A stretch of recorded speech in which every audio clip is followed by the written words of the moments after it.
शहर जब बड़ा होता है तो बस इमारतें ऊंची नहीं होती, दर्द भी गहराता है। चेन्नई जैसे महानगर की चकाचौंध के पीछे वहां के कोनों किनारों में एक ऐसा अंधेरा पलता है जिसे सरकारें भी अक्सर नज़रअंदाज कर देती है। खासकर जहां वहां झोपड़ियां हैं, जहां दलित, गरीब मजदूर और हाशिए पर खड़े लोग बसते हैं। व्यासरपड़ी चेन्नई के उत्तर में बसा एक इलाका है जहां आज भी जिंदगी रोज जद्दोजहद से शुरू होती है। यहाँ के लोगों के लिए शुरुआत कोई नया सपना नहीं है, बल्कि हर साल एक नई मजबूरी होती है। कभी बारिश घर बहा ले जाती है तो कभी आग निकल जाती है बरसों की कमाई। 25 मई की शाम व्यासरपड़ी के उद्या सूर्य नगर की 24 झोपड़ियों में आग लग गई।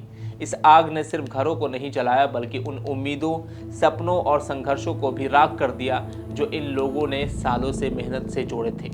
चेन्नई का ये उत्तर हिस्सा, जिसे कभी ब्लैक टाउन कहा गया, दलितों का ठिकाना बनाया गया। जब 1950 के दशक में रेलवे स्टेशन की वजह से इन्हें शहर के बीचों बीच से उजाड़कर यहाँ लाकर बसाया गया।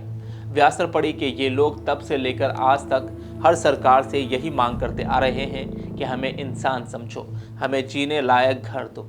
यहाँ की ज़मीन बंजर थी, लेकिन इन मेहनतकश दलित मजदूरों ने इसी पर ज़िंदगी की इमारतें खड़ी कर दी, बिना किसी सरकारी मदद के। चाहे सड़कें बनानी हो या चेन्नई का विकास करना हो, इन हाथों की मेहनत हर ईंट में दिखती है। पर बदले में इन्हें मिला सिर्फ बेघरपन, अपमान और अब आग की चिंगारी।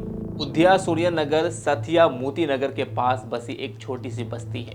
यहाँ 50 से 60 झोपड़ियाँ हैं, जिनमें दिहाड़ी मजदूर, सड़कों पर सामान बेचने वाले और ठेके पर काम करने वाले लोग रहते हैं। इनका कोई अस्थायी ठिकाना नहीं है। जो दिन में कमाया वही रात में चूल्हा जलाता है। इसी बस्ती में 25 मई की शाम को करीब 5:30 बजे अचानक आग भड़क उठी। कोई नहीं जानता कि आग कैसे लगी, शॉर्ट सर्किट था या किसी की लापरवाही, पर यह आग इतनी तेज थी कि कुछ मिनटों में ही 24 झोपड़ियां पूरी तरह जल गई और 6 झोपड़ियां आधी जल गई। आग किस वजह से लगी ये अब तक साफ नहीं है, लेकिन बस्ती में बिजली की तारें खुली थी और बहुत सी झोपड़ियां लकड़ी तिरपाल से बनी थी, यानी आग के लिए जैसे सब कुछ तैयार था। फायर ब्रिगेड की गाड़ियां पहुंची, लेकिन जब तक आग बुझी तब तक सारा सामान जो है जलकर राख हो चुका था। एक महिला ने बताया कि मैं रसोई में थी, मेरा 12 साल का लड़का दौड़ते हुए आया और बोला, अम्मा आग लग गई है। हम लोग कुछ भी नहीं समझ पाए, बच्चों को लेकर भागे और देखते ही देखते हमारा घर जलकर राख हो गया। ये सिर्फ एक कहानी नहीं है, ऐसी ही कहानी जो है कई माँ बाप की है, जिनके बच्चे रोते रहे।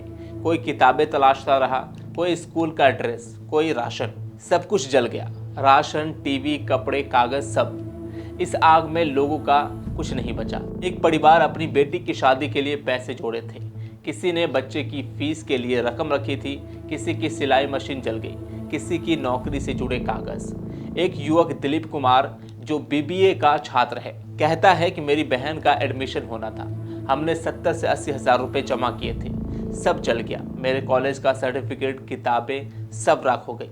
राज्य सरकार ने हर परिवार को 55,000 की राहत राशि दी है। स्थानीय विधायक, तहसीलदार और अन्य अफसर पहुंचे भी और चेक बांटे गए, लेकिन लोगों का कहना है कि इतनी बड़ी बर्बादी के बाद ये रकम बहुत कम है। आज के ज़माने में 55,000 में ना तो छत बनेगी, ना बर्तन आएंगे, ना बच्चों की किताबें। वैसाई तोजरगल नाम की स्थानीय युवा टीम एक बार फिर सबसे बड़ी उम्मीद बनकर सामने आई है। इस टीम ने पहले कोरोना और फिर 2024 की बाढ़ में भी बस्ती के लोगों की मदद की थी। अब फिर से ये लोग दिन रात राहत का काम कर रहे हैं। राशन बांटना, बच्चों के लिए किताबें जुटाना, जिनके दस्तावेज जल गए उनके लिए मदद करना। जिन लोगों की झोपड़ियाँ जल गई वो पास के एक सरकारी स्कूल में रह रहे हैं, लेकिन वहाँ से भी अब हटाया जा रहा। प्रशासन कह रहा है कि अब ये स्कूल खाली करो। टेंट और लाइट जो राहत के लिए लगाई जा रही थी उसे भी हटाने की कोशिश हुई है, लेकिन जब लोगों ने विरोध किया तब रोका गया।